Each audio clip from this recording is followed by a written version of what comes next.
Beginning of summer 1787, a mansion, the Morière Hotel, is on sale on the heights of Poitiers. It is the perfect place to settle the solitaries, that small part of the women group of the Sacred Heart Association, that clandestine network of lay ladies, working with a council of refractory priests, unites prayer, charitable actions, and predication missions.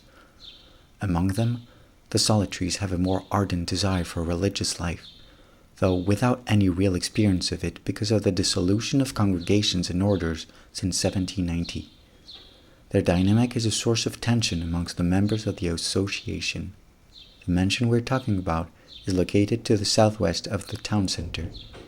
In that street, called at the time High Trellises Street, that is, the hotel that would be known as La Grande Maison, which means main house. The spot has not been chosen at random. It is there that the Emir family dwells in Poitiers. The two houses face each other exactly. When Henriette's mother dies in 1801, it becomes the brothers' first house, then their school for children. Prospers, the current Victor Hugo school has its entrance on one of the main avenues of the city. In that time, the building on the street did not exist. It was a garden, closed by a fence. The facade the founders knew is this one, and its door now gives access to the courtyard. The purchase of the mansion could only be managed with the sale of the good mother's heritage to Irene de Viard, whose family owned the castle of La Motte du Sceau. On the feast day of the Sacred Heart, on the 23rd of June 1797, the bargain is made.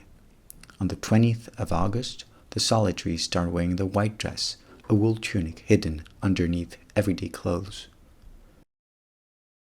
And in the first days of September 1797, the Grande Maison welcomes her main host.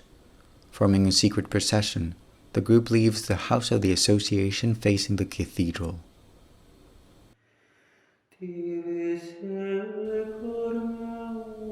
Pierre Coudrin and the solitaries climb up the stairs.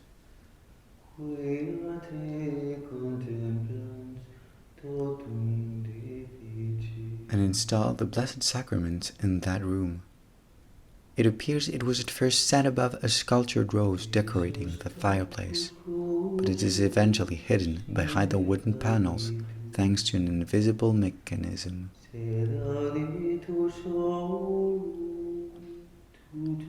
And so begins the perpetual adoration that should last more than a century and a half. The original part of the Grande Maison corresponds to the classical period opulent French houses. It is structured around a staircase, first floor for public life, second floor for the private one, and the highest one is often for the servants. This is where the good mother takes her abode.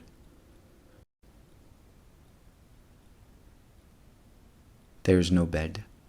Henriette, after reading about the Trappist life, started sleeping on a plank, then sitting in an armchair a few precious hours at night.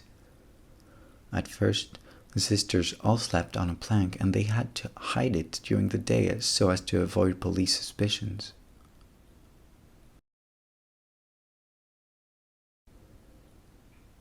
Quickly after they had settled, the Grande Maison enters a state of alarm. A political coup in September 1797 against the Royalist party causes a series of persecution.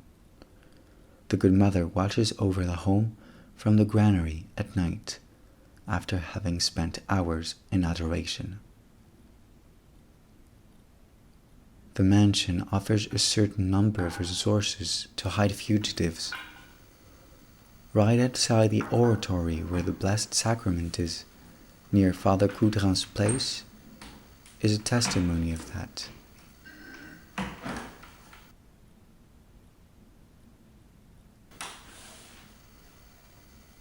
The trapdoor can be shut from the inside.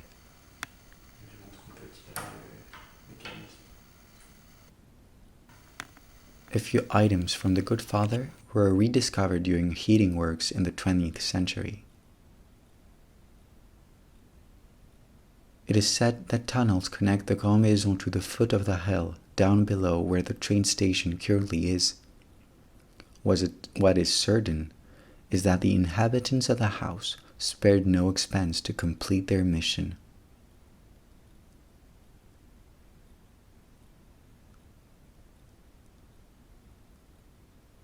When it is not investigated by the police, the Grand Maison welcomes people that come and go and constitutes a sanctuary where spiritual and charitable services are offered. Its reputation grows. The parlor, still rather preserved, still serves as a gathering place for the sisters' community. The good mother used an office next to the oratory. Various characteristics of her life can be glimpsed. First, her intense life of prayer with the Holy Virgin at the feet of the cross, to enter into the interior pain of the heart of Christ. Second, her correspondence. The number of letters and notes sent by the good mother during her whole life, but already in Poitiers, reveals a continual activity, a practical spirit, and an assured judgment. Which doesn't mean she was perfect for every chore. One day she feeds the pig, but the food was too hot and he dies. Nowadays the sisters' park, where that scene occurred, and which used to reach the current train station downhill, has new animals, sheep in charge of the grass maintenance. A vigorous community is established under the impulsive Henriette. On Saint-Caprédé in 1800, the founders and a few sisters and brothers take a 1-year vow of obedience and chastity in the oratory, the brothers adopting the solitary's rule. At the midnight mass of the following Christmas, Pierre Coudrin and Henriette Emer take, themselves alone, the 3 vows. Under the inspiration of the Holy Virgin, Pierre changes the name Capret he had taken for Marie-Joseph. I, Brother Marie-Joseph, take the vow of poverty, chastity, and obedience according to the lights of the Holy Spirit for the good of the work, as a zelator of the love of the Sacred Heart of Jesus and Mary, at the service of whom I want to live and die. From that day on, he publicly wears the white coat in honor of Mary. On the 2nd of February 1801, the two renew their vows, and the first brothers and sisters with them pronounce what is still the traditional formula. Every one of them, prostrated, are covered by the dove veil and receive a new name, except for Henriette. During the ceremony, she spiritually sees the heavenly blessing and the protector saint of the congregation. Those saints are none other than the pillars of religious life in Western Christendom. Their presence still lingers in the Grand Maison, especially Saint Benedict and Saint Bernard of Clairvaux. The community keeps growing, but it is only in 1818 that a real chapel is erected. Later, but still during the life of the founders around 1832, another wing is added to the building, until the front yard is shut and the Grand Maison acquires her current aspect. That chapel may have replaced another that could already welcome ceremonies and faithful from outside. Currently still, those faithful go through that door. In that time they used to enter directly into a huge nave rather narrow and 40 meters long.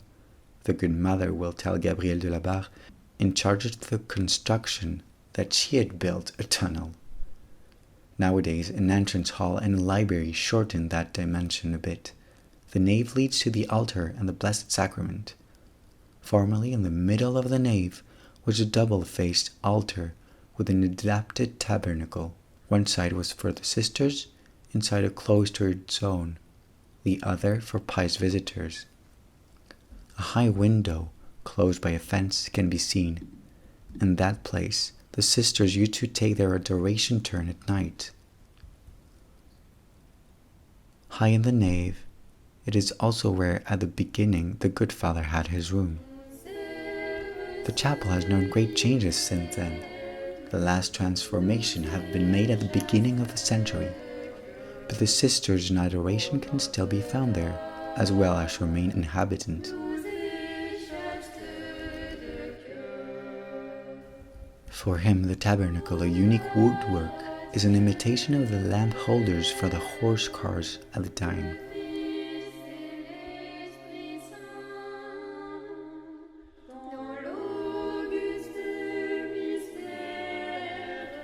By clicking on a detail, the door opens itself to reveal her treasure. The good father used it to carry consecrated hosts.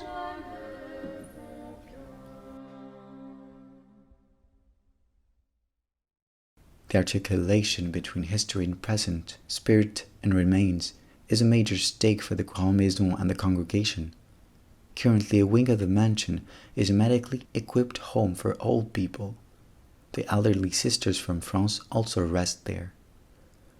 A second community with active sisters is also there, as they try to perpetuate the work founded right here 2 centuries ago in the midst of a terrible storm and supported by providence and a great creativity.